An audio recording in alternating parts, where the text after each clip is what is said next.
ఓం నమః శివాయ. ఓం నమో నారాయణాయ. కర్మ నివారణ నరదృష్టి నివారణ కాళభైరవాయ నమో నమః. ఓం కాళకాలాయ విద్మహే కాళాతీతాయ ధీమహి తన్నో నరదృష్టి నివారణ కాళభైరవ ప్రచోదయాత్. హరి ఓం. మా ఛానల్కి స్వాగతం. చూస్తున్న వీక్షకులకు ప్రేక్షకులకు ప్రియ కాళభైరవ భగవద్బంధులకి స్వాగతం పలుకుతూ మమ్మల్ని ఎంతగానో ఆదరిస్తూ ఉండబడినటువంటి ప్రియ సోదర సోదరీమణులకు, జ్యోతిష్య అభిమానులకు, సనాతన ధర్మ సంరక్షకులకు అందరికీ నూతన ఆంగ్ల సంవత్సర శుభాకాంక్షలు.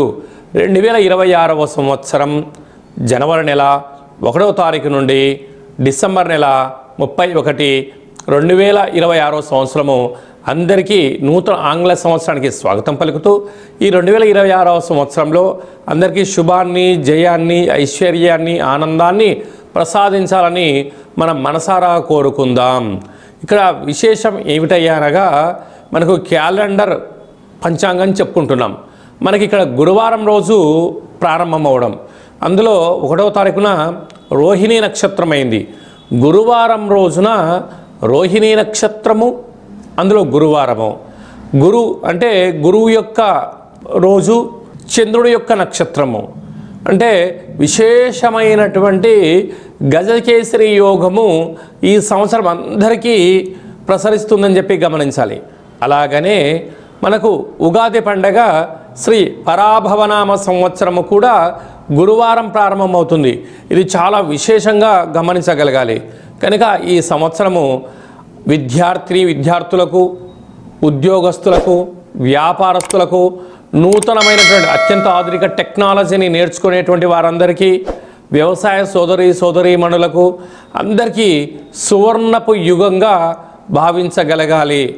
ద్వాదశ రాశుల్లో గ్రహ గమనాన్ని ఒకసారి వీక్షింపచేద్దాం.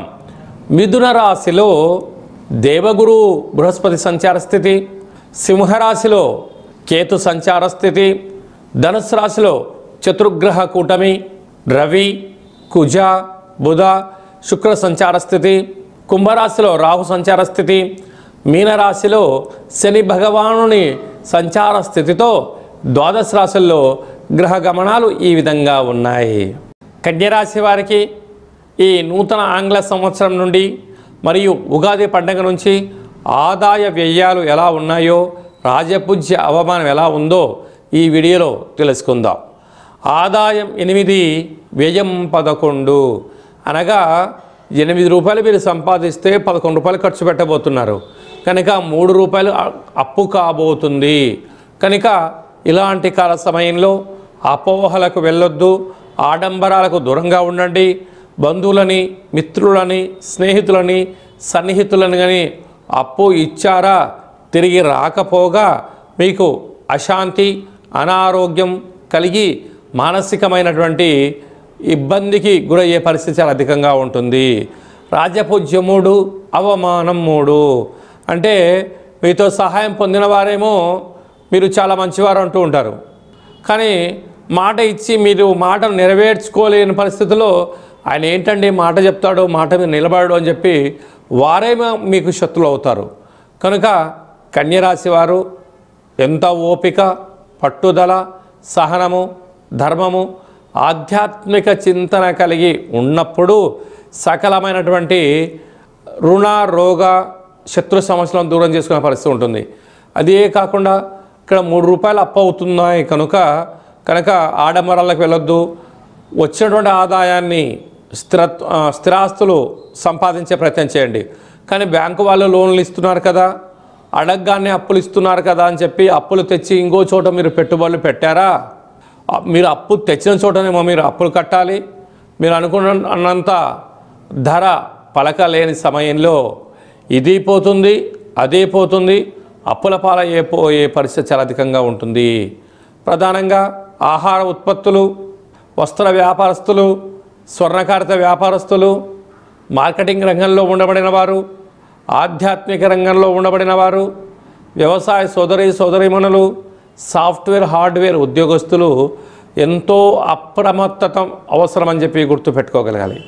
ఇలాంటి కాల సమయంలో ఈ సంవత్సరం మనకు యమునా నది రాబోతుంది కనుక, యమునా నదికి పుష్కరాలు ఉన్నాయి కనుక పుష్కర స్నానం చేయగలిగితే, పితృదేవతల యొక్క ఆశీస్సులు పొందగలిగినట్లయితే సకల గ్రహ దోషం తొలగుతుంది.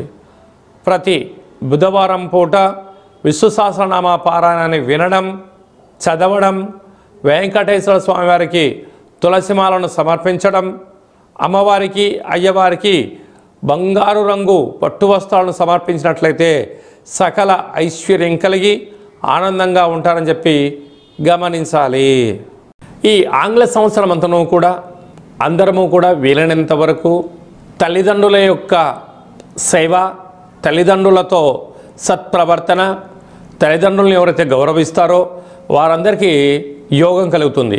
అలాగనే మనకు దత్తాత్రేయ స్వామి వారి యొక్క దర్శనం, ప్రతి గురువారం పూట శ్రీ మేధా దక్షిణామూర్తి స్వామివారిని స్మరణ, ప్రతి గురువారం రోజున మహాదేవుడికి రుద్రాభిషేకము, అలాగనే గాణగాపుర దర్శనము, వీలైతే అరుణాచల క్షేత్ర స్వామివారి యొక్క దర్శనం ఎవరైతే చేసుకుంటారో ఈ సంవత్సరంలో పరిపూర్ణమైనటువంటి గురువు యొక్క ఆశీస్సులు కలిగి విద్యలో, ఉద్యోగంలో, ఐశ్వర్యంలో, వ్యాపారంలో కొదవ ఉండదు అని చెప్పి గమనించగలగాలి.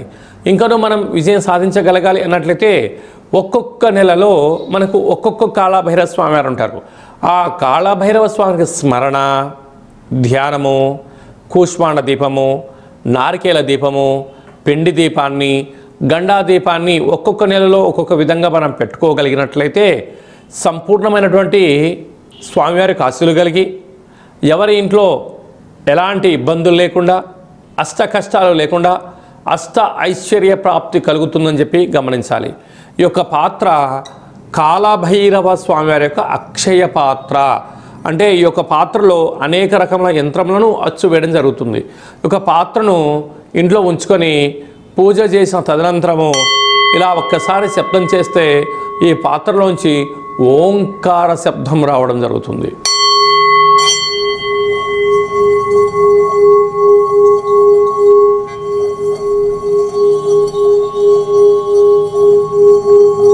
ఈ ఓంకార శబ్ద ధ్వనితం వలన మనిషి శరీరంలో ఉండబడినటువంటి చక్రాలు వికసింపచేయడం, ఆనందం కలగడం, దురదృష్టం దూరం కావడం, అదృష్టం అద్భుతమైన యోగం కలిగి మనకు అనుకున్న అన్ని పనులు విజయం సాధించడం జరుగుతుంది. కనుక ఈ అక్షయ పాత్రను 2026వ సంవత్సరంలో ఇంట్లో ఉంచుకుందాం. కాళభైరవ స్వామిని స్మరణ చేద్దాం. సకల అష్ట కష్టాలకు స్వస్తి పలుకుదాం. అష్టైశ్వర్య స్వాగతం పలుకుదాం. అలాగనే మీ వ్యక్తిగత జాతకం తెలుసుకోవాలనుకుంటున్నారా? మీ యొక్క పేరు, పుట్టినటువంటి తేదీ, నెల, సంవత్సరం, పుట్టిన సమయం రాసి మీరు వాట్సాప్లో పంపించగలిగినట్లయితే 100 సంవత్సరముల జాతకాన్ని రాసి సవివరంగా సంపూర్ణంగా మీకు ఎక్స్ప్లెయిన్ అంటే ఉదాహరణగా చెప్పడం జరుగుతుంది. అలాగే మీరు పుట్టినప్పుడు గ్రహ గమనాలు ఎలా ఉన్నాయి, ప్రస్తుతం ఎలా ఉంటున్నాయి, రాబోయే కాలంలో ఎలా ఉంటున్నాయో తెలియజేయడం జరుగుతుంది. చాలామందికి పుట్టినటువంటి కాల సమయంలో డేటా ఆఫ్ బర్త్లో లేనటువంటి వారికి మీ పేరు యొక్క మొదటి అక్షరాన్ని అనుసరిస్తూ రాశిని తెలియచేస్తూ రాశి యొక్క స్థితిగతులను చెప్పుకుంటూ అలాగనే రమణ శాస్త్రం ద్వారా అనగా గవ్వళ ద్వారా కాళభైరవ ఉపాసన చేత భూత భవిష్యత్ వర్తమానాన్ని తెలియజేయడం జరుగుతుంది. కనుక 2026వ సంవత్సరంలో మనకు ఉగాది పండగ దగ్గర నుంచి ఆదాయము, వ్యయము, రాజపూజ్యము, అవమాన కార్యక్రమాలను ఎలా నివారించుకోవాలి, ఐశ్వర్యాన్ని ఎలా పొందుకోవాలో ముందుగానే తెలుసుకుందాం. అపాయింట్మెంట్ తీసుకొని సంప్రదించగలరు. అందరికీ ఈ 2026వ సంవత్సరంలో శుభం, జయం, లాభం, ఐశ్వర్యం కలగాలని కోరుకుంటూ ఆశీర్వచనం. శతమానం భవతు శతాయ పురుష సతేంద్రియ ఆయుష్యేవేంద్రియే ప్రతిష్టతి. నూతన ఆంగ్ల సంవత్సరాంతం ఆయురారోగ్యం ఐశ్వర్యం దేహిమే కాళభైరవాయ నమః. హరి ఓం. ఈ వీడియో మీకు నచ్చినట్టయితే లైక్ చేయండి, షేర్ చేయండి. అందరికన్నా ముందుగా మా ఆధ్యాత్మిక వీడియోలు మీరు చూడాలనుకుంటున్నట్లయితే మా ఛానల్ని సబ్స్క్రైబ్ చేసుకోండి. అలాగనే గంట సింబల్ ప్రెస్ చేయండి. అలానే బటన్ కూడా క్లిక్ చేయండి. భగవద్బంధులకు, మిత్రులకు ఈ ఆధ్యాత్మిక సమాచారం చేరవేసి హిందూ ధర్మాన్ని కాపాడండి.